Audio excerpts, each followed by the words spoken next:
नमस्कार, मेरा नाम है सत्सिंह। दी हरियाणा टॉक्स में आपका स्वागत है। आज हमारा चर्चा का विषय रहेगा जो 12 मार्च में हरियाणा असेंबली के अंदर बीजेपी के विधायक और बीजेपी के मंत्री दोनों के बीच में जो घटना घटित हुई, जिसने ना सिर्फ विधानसभा को, हाउस को शर्मसार किया, बल्कि पूरे हरियाणा प्रदेश में जिस तरह की भाषा का यूज़ किया गया, क्योंकि वैसी भाषा कम से कम एक इलेक्टेड एमएलए से और मंत्री से इस तरह की भाषा एक्सपेक्ट नहीं की जाती है। आज हम उसी के बारे में चर्चा करेंगे। मेरे साथी ओपी वशिष्ठ साहब जी, आपका स्वागत है। और स्वागत के साथ जो 12 मार्च को cabinet minister doctor Arvind Sharma और सफीदों से भाजपा के विधायक दादा गौतम, राम कुमार गौतम के बीच जो हुआ, उस पर क्या कहेंगे? इसमें ये तो जैसे आजकल सोशल मीडिया का ज़माना है, तो ये जो घटना हुई है कि जो इतनी प्रचारित हो रखी है, आम आदमी के ज़ुबान पे है, एक एक आदमी को इस घटना के बारे में, क्योंकि सोशल मीडिया पे ये वायरल इतनी हो चुकी है कि हर एक आदमी के हाथ में मोबाइल है और सब लोगों तक ये बात पहुंच गई है। ये कोई नई घटना तो नहीं है। विधानसभा में, लोकसभा में ऐसी घटनाएं संसद में भी हो चुकी है। सांसदों द्वारा या जो मंत्री रहे हैं केंद्र सरकार में, वैसे मंत्रियों और सांसदों द्वारा बहुत बार ऐसी घटनाएं हो चुकी है। हाथापाई की नौबत भी हो चुकी है। मैं अब वापस हरियाणा विधानसभा की तरफ आता हूं, तो हरियाणा विधानसभा में ऐसी घटनाएं पहले भी हो चुकी है। जूते तक निकल चुके हैं और हाथापाई, कुर्सियाँ उठाई गई है। तो ये कोई नई घटना तो नहीं है, लेकिन जो भी घटना हुई है वो बहुत ही निंदनीय है।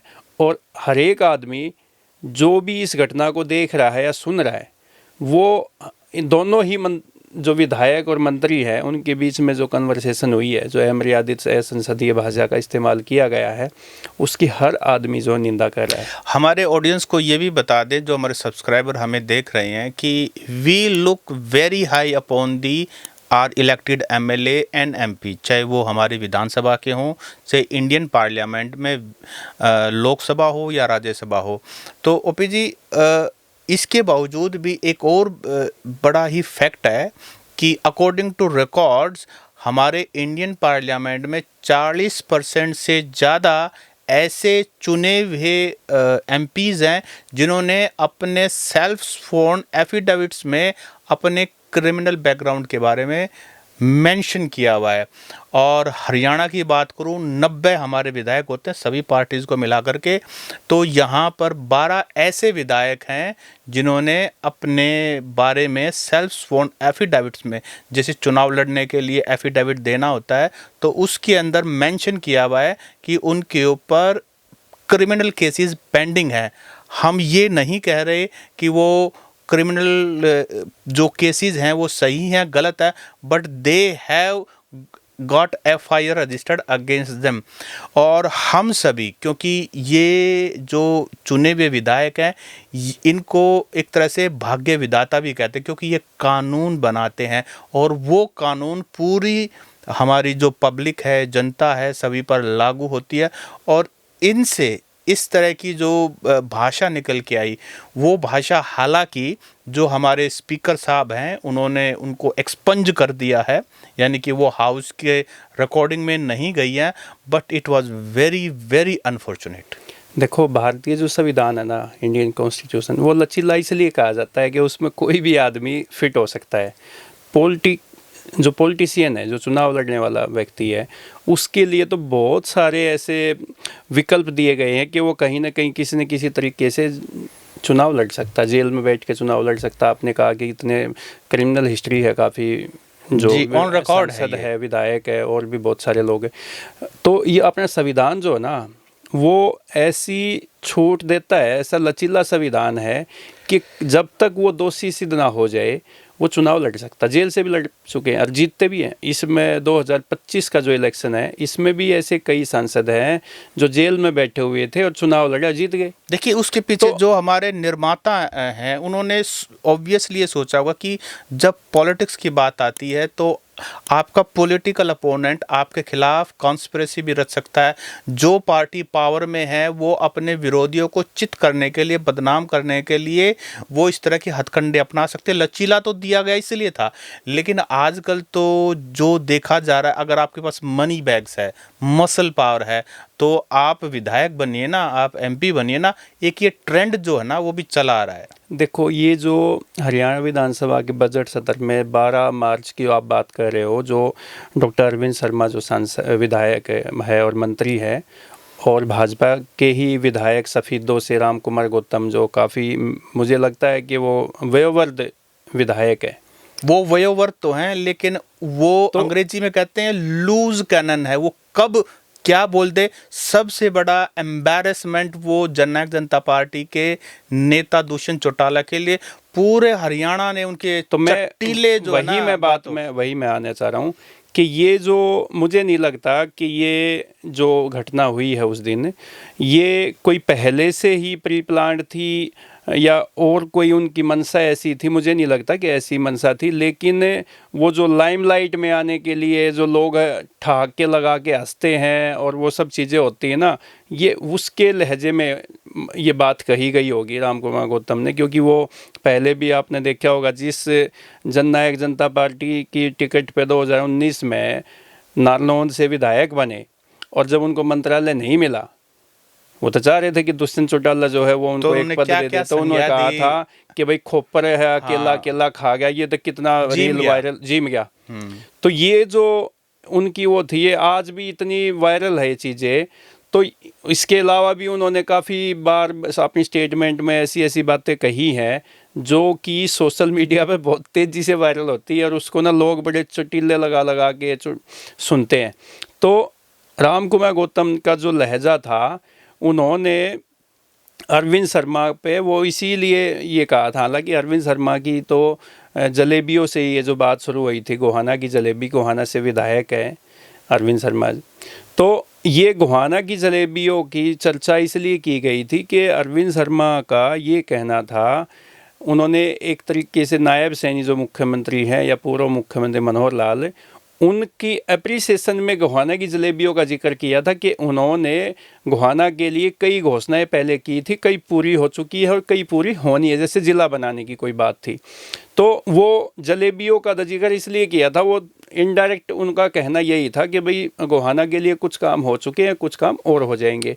तो वहीं पे राम कुमार गौतम, तो फिर वही बात है कि वो रोका जाता नहीं उनसे। उनको लगता है कि किसी को एम्बैरेसमेंट करना, किसी पर कोई भी तीर चला देना सिर्फ उनका अकेले का अधिकार है। लेकिन डॉक्टर अरविंद शर्मा, मैं बीच में मैं वही बात कहना चाह रहा हूँ कि जैसे दुष्यंत चौटाला तो क्या ना विदेश में पढ़ के आया है, डिप्टी सीएम था, सरकार चलानी थी मिलके बीजेपी के साथ, और एक अपनी जो राजनीतिक जड़ है उनको मजबूत करना था उस टाइम पे, क्योंकि हालात तो काफ़ी ख़राब थे, बीजेपी काफ़ी स्ट्रॉन्ग है और उन्हीं के उससे डिप्टी सीएम थे।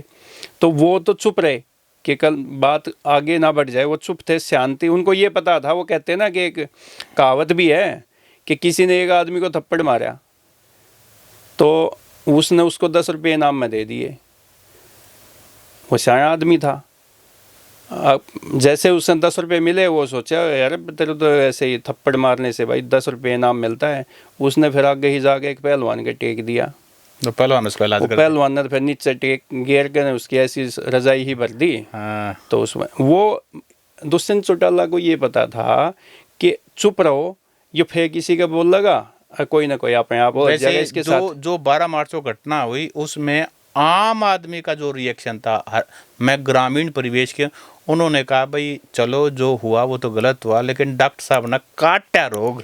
क्या था, दुष्यंत ये जो गौतम है विधायक राम कुमार गौतम, उनको उम्मीद नहीं थी कि इतना जल्दी से रिएक्ट आ जाएगा। लेकिन क्या है ना, डॉक्टर अरविंद शर्मा जो है ना बहुत सुलझे हुए पॉलिटिशियन है, वो चुपचाप रहते हैं। जब मौका आता है, जब ऐसी बात कह देते हैं, उसका कोई तोड़ नहीं होता। आप ये देखो कि वो सुलझे हुए पॉलिटिशियन कैसे है। 1996 में सोनीपत में आए, निर्दलीय चुनाव लड़ा, सांसद बन गए।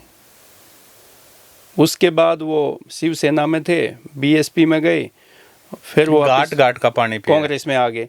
तो कांग्रेस में 2004 और 9 करनाल से सांसद बने, 14 में कांग्रेस की टिकट पर चुनाव हार गए, 19 में रोहतक से आगे बीजेपी की टिकट से दीपेंद्र हुड्डा को हरा दिया। अब 25 में फिर रोहतक से टिकट मिली, चुनाव हार गए, ज़्यादा मार्जिन था, लेकिन देखो विधानसभा में गोहाना से टिकट लेके आए और जीत गए, मंत्री बन गए, पावरफुल। मुझे तो याद है डॉक्टर अरविंद शर्मा एक जब कांग्रेस में थे तो जो विजय रथ जिसपे भूपेंद्र सिंह हुड्डा कैंपेनिंग, तो उसके ऊपर चढ़ करके लोगों को कह रहे थे कि भाई भूपेंद्र सिंह हुड्डा जैसा मुख्यमंत्री हरियाणा ने आस्ती ना मिला है और ना मिलेगा, इसका साथ दो। आज वही नायब से, तो इस चीज के लिए कॉन्फिडेंस चाहिए। अब डॉक्टर अरविंद शर्मा देखो, नायब सैनी मुख्यमंत्री के और पूर्व मुख्यमंत्री मनोहर लाल के एक और नंबर मोदी जी के कितने कसूता गुणगान कर देते हैं। भाई उनमें देखो कला है, और वो ये है कि जो लेते हैं ना उसका डबल करके देते हैं। कला नहीं, कलाकार भी, रागनी भी गाते हैं, रागनी भी गा देते हैं। हाँ, कला नहीं, कलाकार भी हैं। देखो वो असल में देखा जाए ना तो परशुराम का सही भगत है ना डॉक्टर अरविंद शर्मा ही है। हालांकि राम कुमार गौतम भी कम नहीं है। नहीं, देखो राम कुमार गौतम का जो अंदाज है वो प्योर हरियाणवी अंदाज है जब वो बात बोलते हैं। हालांकि जब डॉक्टर साहब ने 10 किलो केक उनको ऑफर कराया, जो बात कही, उसके बाद वो अपनी शैली में आए, पर डॉक्टर साहब पहले बोल गए और पहले बोलने का जो इम्पैक्ट हुआ ऑब्वियसली इसमें देखो तो बात ये है कि बात तो क्या बोल रही, जलेबियों की मिठास थी और जलेबियों की मिठास में गोबर आ गया। हालांकि वो गोबर चलो तो हम सुनने वो में शब्द यूज नहीं करेंगे, सुनने में वो चीज़ अच्छी नहीं लगती। हाँ, लेकिन हम भी नहीं चाहते कि ऐसा बोले, लेकिन वो हमने उस बात तक पहुंचना था, इसलिए हमें वो दर्शकों को बताना। हालांकि ग्रामीण में इस चीज को बुरा नहीं मानते, गोबर का बेटोड़ा भी हुआ है, गोबर की थेपड़ी भी हुआ है, गाय का गोबर तो और गाय का गोबर तो वैसे ही बताते हैं लिपे पोती में काम आता है। और आजकल तो घर वगैरह में अगर वो लीप लो तो सोतरे के उसके फायदे बताए गए। चूल्हा लीपते थे। और मुझे याद है जब बचपन में हम गाँव में बड़े हो रहे थे तो हमारी जो बहन है वो गोबर जो ना बिठोड़ा करके वो बनाती थी, खेलती थी उसके अंदर वो डाल करके पत्थर, और वो अपनी खेल बना के। गांव में जो कच्चे चूल्हे हैं, जो हमारी माताएं बहनें जो आज भी गांव में कच्चे चूल्हे पर रोटी बनाती है, सब्जी बनाती है, तो जो गाय चूल्हा है वो आज भी गाय के गोबर से लिपा जाता है, पीली मिट्टी। हाँ, तो हमारी माताएं बहनें तो उनका हाथ डेली गोबर में होता है। तो ये कोई वैसी चीज नहीं है। आज का ये जो आधुनिक जमाना है उनको गोबर थोड़ा सा वैसा शब्द लग गया होगा। जिनके घर पशु हैं वो गोबर को तो गोबर को तो बढ़िया मानते हैं। लेकिन देखो गोबर तक उन्होंने कहा जलेबी नकली थी, मिठास था, वो एक तरीके से गौतम का डॉक्टर अरविंद शर्मा पे कटाक्ष था। वो उन्होंने कटाक्ष के लहजे में ये बात कही थी कि वो देसी घी का तो उसमें छटाक भी वो नहीं था भाई, हाँ, वो अपनी खुशबू भी नहीं आ रही थी जो भी, हाँ। लेकिन वो कटाक्ष था। अब उस कटाक्ष का डॉक्टर अरविंद शर्मा पीछे रहने वाले तो है नहीं, तो उन्होंने वो अपने ऐसा हरियाणवी लिखड़ा है। हाँ, उनका भी वो चीज़ निकल आई, उन्होंने उनको बता दिया कि भाई के करका। लेकिन उसके बाद जो डॉक्टर अरविंद शर्मा ने जो कहा उसके बाद दादा गौतम ने उन पर आरोप भी लगाए, और वो आरोप संगीन है। हालांकि उसके बाद जब स्पीकर साहब कांग्रेस के बेरी के विधायक डॉक्टर रघुवीर कादयान ने, अरोड़ा साहब ने जब कहा कि भाई ये सीरियस आरोप है, इनकी जांच होनी चाहिए, तो स्पीकर साहब ने ये कहा कि भाई जब तक कुछ रिटर्न में नहीं होता तब तक कोई जांच नहीं होगी। वो लेकिन डॉक्टर अरविंद शर्मा ने उसी टाइम पे इस बात को स्पष्ट तौर पे ये बोल दिया कि अगर इनमें से जो आरोप मुझ पे लगाए हैं राम कुमार गौतम ने, एक भी आरोप उन पे सिद्ध हो जाए तो राजनीति से संन्यास ले लेगा। ये तो ऐसी बात आई है। नहीं, वो कहा होगा जरूर, लेकिन वो तो जांच का विषय, जांच हुई नहीं, तो एक आरोप लगाए और उन्होंने क्लैरिफिकेशन दे दिया। खैर हम अब हालांकि 15 तारीख को फिर उन्होंने स्टेटमेंट दी है। तो बाद में शर्मा ने कहा कि भाई वो मेरे माननीय है और मैं सम्मानित है, बुजुर्ग है, मैं तो उनका बड़ा सम्मान करता हूं। और उन्होंने ये भी बात कही कि मैंने आज तक संसद में विधानसभा में तो उनको फर्स्ट टाइम मौका मिला, वैसे यहाँ पे संसद में भी उन्होंने 4 बार सांसद रहे हैं, ऐसी कभी उन्होंने कभी भाषा का इस्तेमाल नहीं किया, कभी किसी के साथ तो तुम्हें नहीं की, विधानसभा में नहीं किया। लेकिन आपको याद है रोहतक में जब वो सांसद थे तो यहाँ पर छोटूराम चौक पर भी उन्होंने हुड्डा साहब के बारे में कुछ इस तरह की बात कही थी, गर्दन नहीं, वो काटने कोई वाली। ऐसी बात थी कि भाई उंगली आगे ऐसे दिखाएंगे मनीष तो ग्रोवर उंगली के काट सपोर्ट देंगे, में। और वैसा मनीष ग्रोवर के बारे में सपोर्ट में कहा था वो। हालांकि उसको बाद में नहीं, रिट्रैक्ट। वो किलोई में जो मंदिर है वहाँ पे कोई बीजेपी का कार्यक्रम था, और बीजेपी के कार्यक्रम में कुछ गांव के लोगों ने वहाँ बीजेपी के लोगों को बंधक बना लिया था। बंधक कह सकते हैं उनको, क्योंकि वो जब वो बात आई थी वो यही आई थी कि उनको बंधक बना लिया था। उसके बाद रोहतक में एक जनसभा थी, एक पॉलिटिकल कार्यक्रम था, और वहाँ पे डॉक्टर अरविंद शर्मा तो देखो साथियों का साथी तो है ही, इसमें तो नो डाउट। जिनका उन्होंने साथ देना है, जो उसके साथी है, जो उसके काम आ गया, तो वो उसका अपने रखता नहीं कुछ भी, साथ के साथ उतार लेकिन देता जो है। भाषा का प्रयोग किया तो गया वो तो जहाँ आपत्तिजनक पे थी। उन्होंने जो ऐसी बात कही, अब चलो आप उसकी बात कर रहे हो कि ऐसी भाषा नहीं बोली थी, जैसे उन्होंने वो उस दिन वो बात बोली परावर में, जब नवीन जैन ने कार्यक्रम किया परशुराम मंदिर को लेके, जो गौड़ संस्था के ज़मीन को लेके जो कार्यक्रम किया था, वहाँ पर डॉक्टर अरविंद शर्मा ने कह दिया कि मेरी सबसे बड़ी भूल थी। भाई उनको बुरा लगा, उनका साथ नहीं दिया, किसी न किसी तरीके से उनको ऐसा लगा होगा कि भाई, और जब जिसके लिए मैंने उंगली और आँख निकालने की बात कही है, अब फिर उसके लिए ये भी कह रहे हैं कि वो मेरी ज़िंदगी की सबसे बड़ी भूल है। उसको तो लेकर के भी डॉक्टर साहब ने प्रेस कॉन्फ्रेंस में भी बहुत बार ग्रोवर साहब को घेरा है और बहुत कुछ कहा है। तो एक बात तो तय है कि डॉक्टर अरविंद शर्मा जो आपने कहा ना, रखता स्पष्टवादी है, किसी का नहीं है, रखता रखते नहीं है, जो है देखो स्पष्टवादी है। अच्छा, दूसरी बात ये है कि ज़्यादा दिन तक है ना दिल पे नहीं रखते, ये एक अच्छी जो भी है उनमें वो बोल देते हैं, लेकिन वो मन में द्वेष भावना मुझे नहीं लगता कि वो रखते हैं। उसके बाद अब फिर देख लो आप, मनीष ग्रोवर के साथ पे फिर भी इस चुनाव में कंधे से कंधा लगा कर उनके लिए वोट मांग रहे थे, प्रचार किया उनके लिए। तो वो ऐसा नहीं है, जो उस टाइम पे जो सर्कमस्टांसिस बने या जो बनते हैं उस टाइम पे है। सर्कमस्टांसिस की आपने बात कही, एक बार की घटना है, ताऊ देवीलाल को मेजोरिटी मिली और भजनलाल किसी तरह से गेम को वो जो है ना विधायक उद्योग तोड़ ताड़ के वो उन्होंने पेश कर दिया। तो उस समय गवर्नर होते थे तपासे, तो देवीलाल जी ने जैसी तपासे के सामने का जैसा आया उनका, आपको पता है ये हाइट और नहीं, नाम तो क्यों इसमें हम नहीं, ये तो रिकॉर्ड की बातें हैं, रिकॉर्ड की, लेकिन उन्होंने राज्यपाल जो थे उन हाँ ऐसा बताते हैं, हाँ, ऐसा उस तरह का जो मिसबिहेव किया वो, लेकिन वो देवीलाल तो फिर देवीलाल थे, वो भी करना, वो दो हरियाणा का मानस था, गाँव का आदमी, हरियाणा का मानस, ट्रू गाँव का आदमी मौके पे इलाज करता है। आप इस चीज को आप पहले हमारे जो पहलवान है ना, जो हमारे असली पहलवान है, वो ये कहते हैं कि भाई देखो हम तो मेहनत करनी यहाँ, दूध किया अपना काम था काम, लेकिन एक बार हमें वैसे तो गुस्सा आएगा नहीं, आएगा ना तो हमें आगे की 3 फीट जगह दिखती है, उसके अलावा कुछ सबको भूल जाते हैं, और उसके बाद फिर हम जो है ना उस चीज़ का इलाज कर देते हैं। हाँ, वही बात मैं वही तो कह रहा हूँ ना कि गांव का आदमी, हरियाणा का आदमी, उसमें ये जाति विशेष की कोई बात नहीं है कि कोई पंडित है, जाट है, फलाना है, दकड़ा। गांव का आदमी प्योर आदमी हो है, और वो अपनी जो भी उसको अच्छा बुरा लगता है वहीं तुरंत मौके पे उसका इलाज करना जानता है।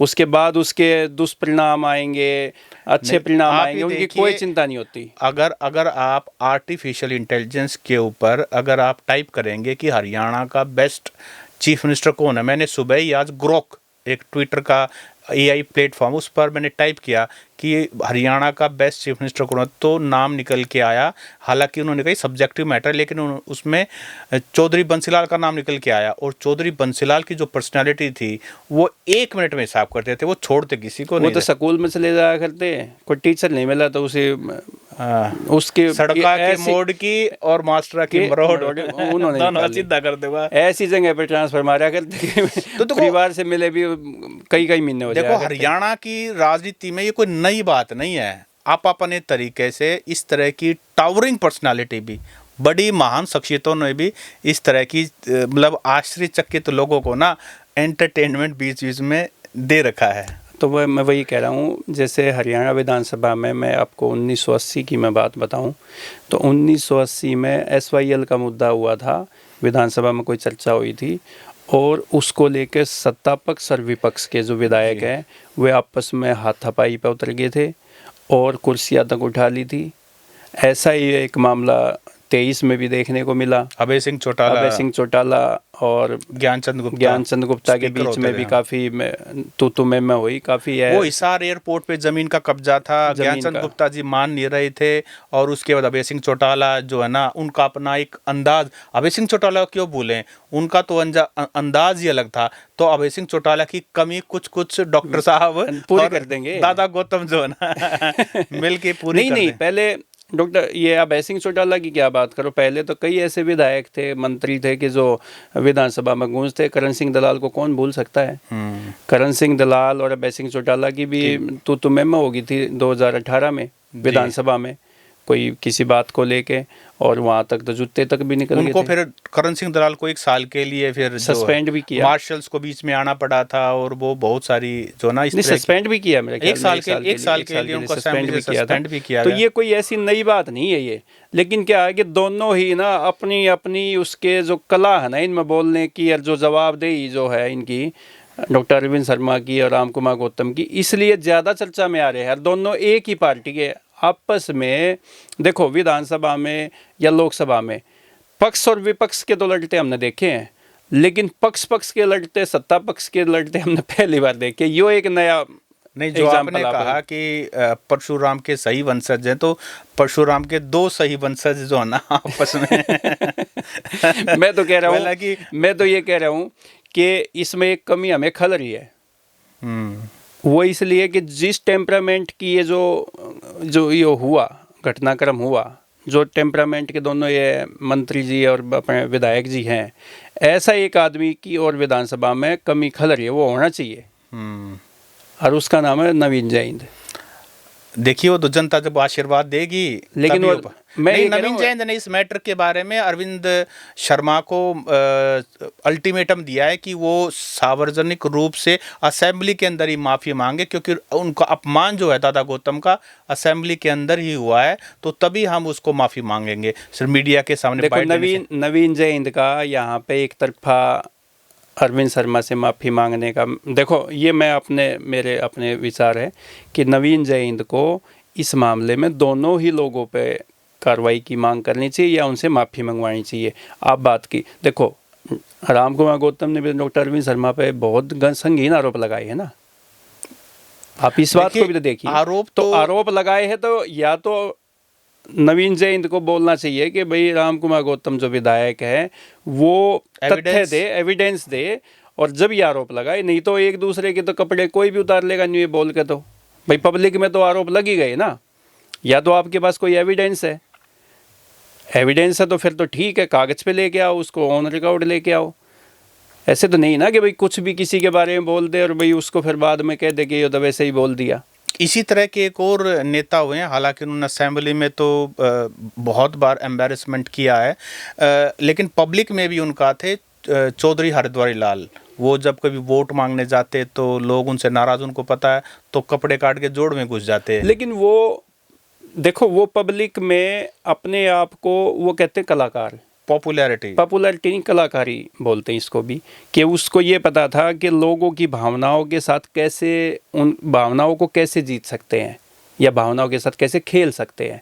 उनको ये पता था कि गांव में जाएंगे, सीधे साधे लोग हैं, वो पढ़े लिखे सबसे ज़्यादा थे। आपने वो तो उनके तो कहावत भी है ना कि हरियाणा के 1.5 आदमी पढ़ा लिखा है, एक तो मैं वो खुद ही कहता था अपने हरद्वारी लाल, और एक डॉक्टर स्वरूप सिंह। तो डॉक्टर जो हरद्वारी लाल है, चौधरी हरद्वारी लाल, वो काफ़ी इंटेलिजेंट आदमी थे, और वो लोगों की नब्ज़ को समझते थे कि ये आदमी कैसे मान जाएंगे। तो गांव छारा के रहने वाले थे, झज्जर में आजकल, पहले पुराना रोहतक ज़िले में ही था ये। तो वो गांव के लोग नाराज़ थे उनके चुनाव से पहले, उन्होंने कह दिया कि भाई हम वोट नहीं देंगे। तो गांव को इकट्ठा करना ही था, क्योंकि गांव साथ है तो सब कुछ साथ आ जाता है। गांव जिसके साथ नहीं है, जिस भी नेता के, किसी भी स्पोर्ट्स पर्सन के, किसी भी व्यक्ति के साथ, अगर गांव साथ नहीं है ना, कोई साथ नहीं होता। तो उन्होंने गांव को साधना था, तो वो इस तरीके की उन्होंने वो ड्रामेबाजी की और उसमें कामयाब भी हो गए।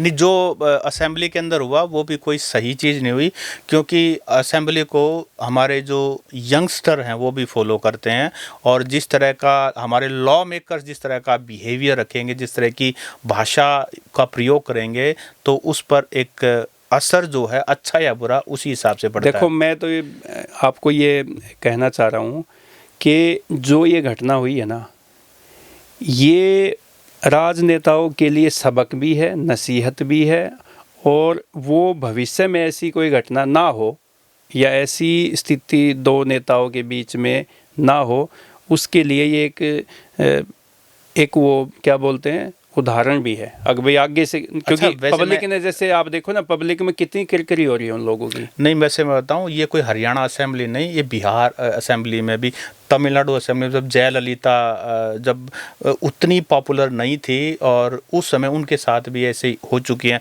हरियाणा अपने कंगना रनौत की जो फिल्म आई थी, उसके अंदर भी वो दिखाया गया किस तरह से जयललिता एक अकेली महिला थी और पुरुषों का डोमिनेंस था राजनीति में, और वो विधायक थे, किस हिसाब से उनके साथ एम्बैरेसमेंट हुआ था, उनका अपमान हुआ था। उसके बाद फिर उन्होंने तमिलनाडु की सारी राजनीति को अपनी उंगली के चारों तरफ घुमाया था। तो ये पैन इंडिया इस तरह की विधानसभा में हरियाणा के तो बहुत कम ही इस तरीके के इंसिडेंट आपको देखने को मिलेंगे। बिहार में, यूपी में, आपके महाराष्ट्र में, आपके दिल्ली में, पीछे ये जो अरविंद केजरीवाल की गवर्नमेंट रही है तब भी हम काफ़ी बार ऐसे घटनाएं देखने को मिली है। तो ये कोई अभी पीछे रिसेंटली अभी हिमाचल प्रदेश में भी ऐसे ही विधायक आपस में भिड़ गए थे, उन्होंने भी काफ़ी संसदीय भाषा और गतिविधियाँ हुई है वहाँ पे भी।